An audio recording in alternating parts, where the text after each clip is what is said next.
Ser y tiempo, por Martin Heidegger, 68. Primera parte. La interpretación del Dasein por la temporalidad y la explicación del tiempo como horizonte trascendental de la pregunta por el ser. Segunda sección. Dasein y temporalidad. Capítulo segundo. La atestiguación por parte del Dasein de un poder ser propio y la resolución. Párrafo 59. La interpretación existencial de la conciencia y la interpretación vulgar de la conciencia. La conciencia es la llamada del cuidado desde la desazón del estar en el mundo, que intima al Dasein a su más propio poder ser culpable. El comprender correspondiente a la llamada es el querer tener conciencia. Estas determinaciones no se dejan armonizar fácilmente con la interpretación vulgar de la conciencia. Parecen incluso estar en abierta pugna con ella. Llamamos vulgar a esa interpretación de la conciencia porque en la caracterización del fenómeno y en la especificación de su función, ella se atiene a lo que uno conoce como conciencia y al modo como la obedece o desobedece. Pero ¿será necesario que la interpretación ontológica concuerde con la interpretación vulgar? ¿No recae sobre esta última una fundamental sospecha ontológica? Si el Dasein se comprende inmediata y regularmente desde aquello que se ocupa e interpreta como ocupación todos sus comportamientos, ¿no interpretará entonces en forma cadente, encubriente, precisamente aquella manera de su ser que, en cuanto llamada, quiere traerlo de vuelta desde su estar perdido en medio de los quehaceres del uno? La cotidianidad toma al Dasein como algo a la mano, objeto de ocupación, es decir, de manejo y de cálculo. La vida es un negocio, cubra o no sus costos. Y así, el modo de ser ordinario del Dasein no ofrece ninguna garantía de que la interpretación de la conciencia que de él surge y las teorías de la conciencia orientadas en dicha interpretación hayan alcanzado el horizonte ontológico adecuado para su labor interpretativa. Sin embargo, también la experiencia vulgar de la conciencia debe acertar de algún modo, preontológicamente, en el fenómeno. De ahí se siguen dos cosas. Por una parte, la interpretación cotidiana de la conciencia no puede servir de criterio último de la objetividad de un análisis ontológico.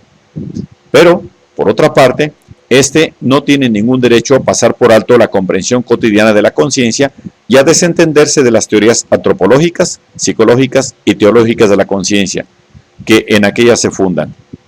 Si el análisis existencial ha puesto al descubierto el fenómeno de la conciencia en sus raíces ontológicas, será necesario que precisamente desde ahí se hagan comprensibles las interpretaciones vulgares, incluyendo, y no en último lugar, la razón por la que ellas no aciertan en el fenómeno y el porqué de su encubrimiento. Sin embargo, puesto que el análisis de la conciencia, en el contexto de problemas del presente tratado, solo está al servicio de la pregunta ontológica fundamental, el análisis de la conexión de la interpretación existencial de la conciencia con la interpretación vulgar de ella deberá contentarse con señalar los problemas esenciales. Lo que la interpretación vulgar de la conciencia podría objetarle a la interpretación que hemos propuesto de la conciencia como una intimación del cuidado al ser culpable son cuatro cosas. 1. La conciencia tiene esencialmente una función crítica. 2. La conciencia habla siempre en relación a un acto preciso que ha sido ejecutado o querido. 3. Sabemos por experiencia que la voz no está nunca tan radicalmente vinculada al ser del Dasein. 4. La interpretación existencial no toma en cuenta las formas fundamentales del fenómeno, la mala y la buena conciencia, la conciencia reprensora y la amonestadora. Comencemos por discutir el último de los reparos mencionados. En todas las interpretaciones de la conciencia, la mala conciencia o conciencia culpable tiene la primacía. Conciencia es primariamente mala conciencia. Se pone aquí de manifiesto el hecho de que lo primero que se experimenta en toda experiencia de la conciencia es una cierta culpabilidad. Pero, ¿cómo se entiende esta manifestación de la propia maldad en la idea de la mala conciencia? La vivencia de la conciencia surge después que se ha cometido u omitido el acto. La voz sigue a la transgresión y señala hacia atrás, hacia el hecho por el cual el Dasein se ha cargado de culpa. Cuando la conciencia denuncia un ser culpable, esta denuncia no se lleva a cabo como una intimación a, sino como un remitir recordatorio a la culpa contraída. Por el hecho de que la voz venga después, excluye la posibilidad de que, en el fondo, la llamada sea un llamar hacia adelante. Que la voz sea captada como un movimiento consecutivo de la conciencia no es de suyo prueba de una comprensión originaria del fenómeno de la conciencia. Y si de hecho, de haber incurrido en culpa no fuese sino la ocasión para clamar fáctico de la conciencia, para el clamar fáctico de la conciencia, y la interpretación usual de la mala conciencia, y si la interpretación usual de la mala conciencia se quedase a medio camino, que ello es así, resulta claro cuando se considera el haber previo ontológico en el que el fenómeno queda puesto en esta interpretación. La voz es algo que emerge, que tiene su lugar dentro de la secuencia de las vivencias que están ahí y que sigue a la vivencia del acto. Ahora bien, ni la llamada, ni el acto acaecido, ni la culpa en que se incurre son eventos con el carácter de algo que está ahí y que transcurre. La llamada tiene el modo de ser del cuidado. En la llamada, el Dasein es anticipándose a sí mismo, de tal suerte que a la vez se dirige hacia atrás, hacia su condición de arrojado. La posibilidad de considerar la voz como algo que viene después, es decir, como algo posterior, que por consiguiente necesariamente remite hacia atrás, surge tan solo cuando desde la partida se concibe el existir, Dasein, como la trama secuencial de un sucederse de vivencias. Es cierto que la voz llama hacia atrás, pero por encima del acto acaecido, hacia el arrojado ser culpable que precede a toda caída en culpa. Pero la llamada hacia atrás llama al mismo tiempo hacia adelante, hacia el ser culpable en cuanto tiene que ser asumido en la existencia propia, de tal suerte que el modo existentivo propio de ser culpable viene justamente después de la llamada, y no a la inversa. La mala conciencia, lejos de ser, en el fondo, tan solo censurante y remisiva al pasado, llama hacia atrás, hacia la condición de arrojado, remitiendo hacia adelante. El orden de sucesión del transcurrir de las vivencias no nos da la estructura fenoménica del existir. Y ni siquiera la caracterización de la mala conciencia alcanza al fenómeno originario. Esto vale todavía más para la caracterización de la buena conciencia. Ya se la considere como una forma autónoma de la conciencia, ya como esencialmente fundada en la mala conciencia. Si la mala conciencia da a conocer un ser malo, la buena debiera dar a conocer el ser bueno del Dasein. Se echa fácilmente de ver que de esta manera la conciencia, que antes era la emanación del poder divino, se convierte ahora en esclava del fariseísmo. Ella tendría que hacer que el hombre dijera de sí mismo, yo soy bueno. ¿Quién puede decir esto? ¿Y quién estará más lejos de autoaprobarse que precisamente el bueno? Pues bien, esta insostenible consecuencia de la idea de la buena conciencia pone tan solo de manifiesto que la conciencia proclama un ser culpable. Para evitar esta consecuencia, se ha interpretado la buena conciencia como privación de la mala, y se la ha definido como la vivencia del no darse de una mala conciencia. Por consiguiente, la buena conciencia sería la experiencia de no emerger de la llamada, es decir, del hecho de que no tengo nada que reprocharme. Pero, ¿cómo es vivido ese no darse de la mala conciencia? Esta presunta vivencia no es en absoluto la experiencia de una llamada, sino que consiste en asegurarse de que un acto imputado al Dasein no ha sido realizado por él y que, por consiguiente, él es inocente. Pero este estar cierto de no haber realizado algo no tiene en absoluto el carácter de un fenómeno de la conciencia.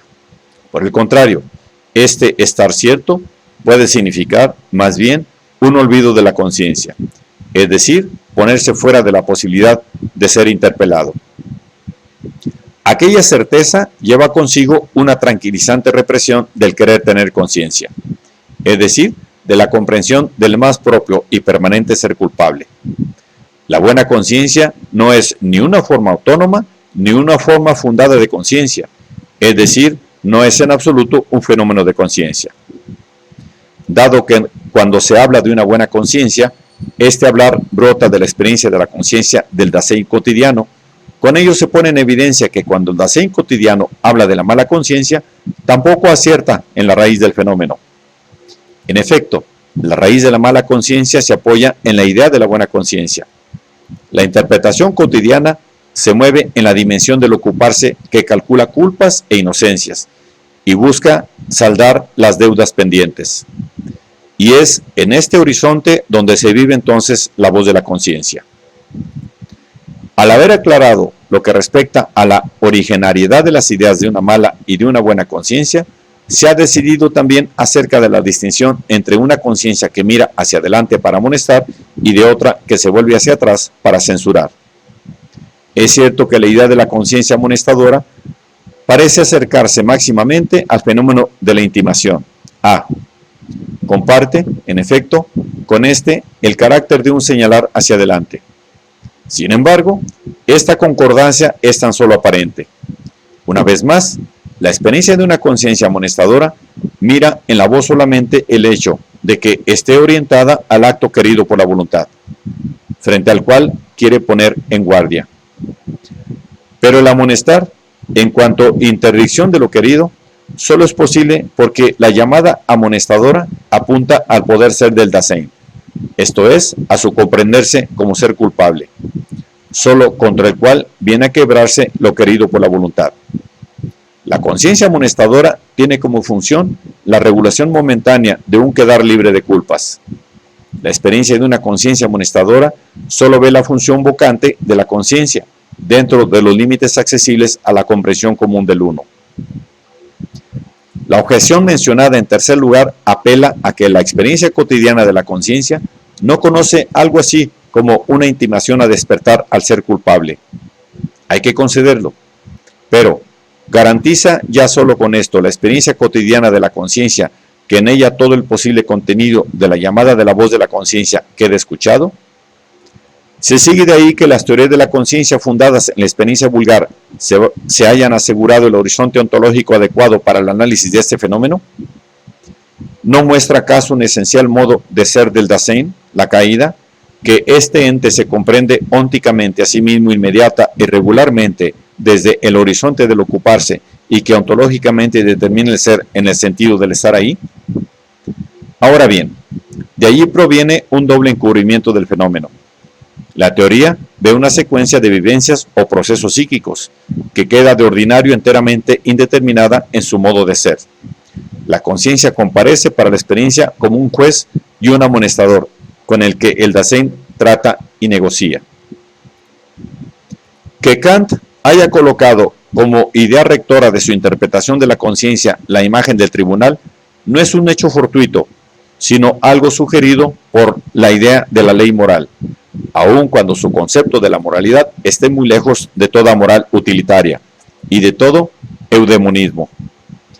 También la teoría de los valores, sea en su dirección formal, sea en la material, tiene como supuesto ontológico tácito una metafísica de las costumbres, es decir, una ontología del Dasein y de la existencia.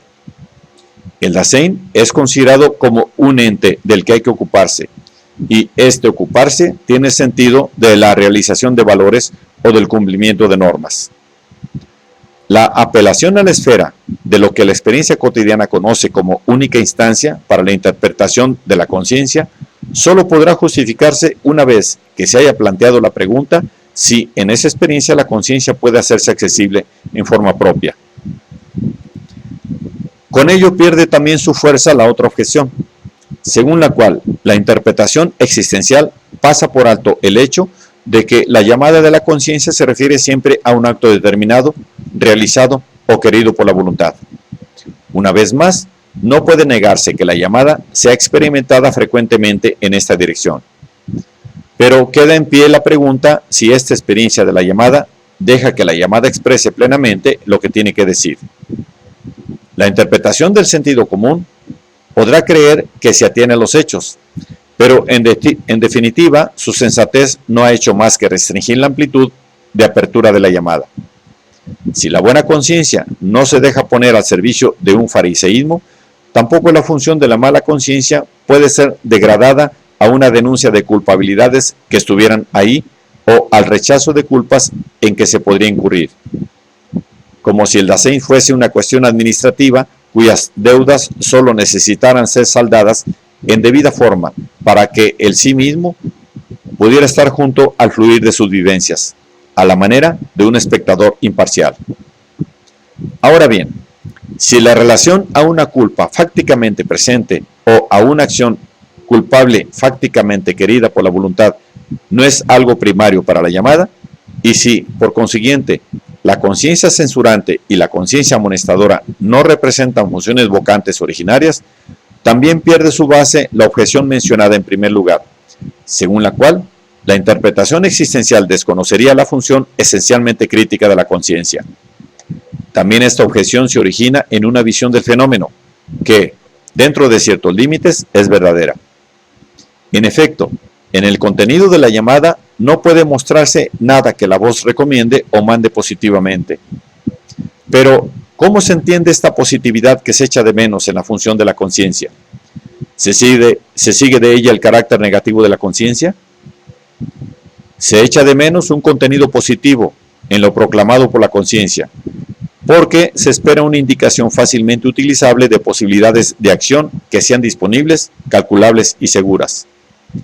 Esta expectativa se funda en el horizonte de interpretación del ocuparse, dirigido por la comprensión común, horizonte que fuerza a pensar el existir del Dasein dentro de la idea de un trámite regulable.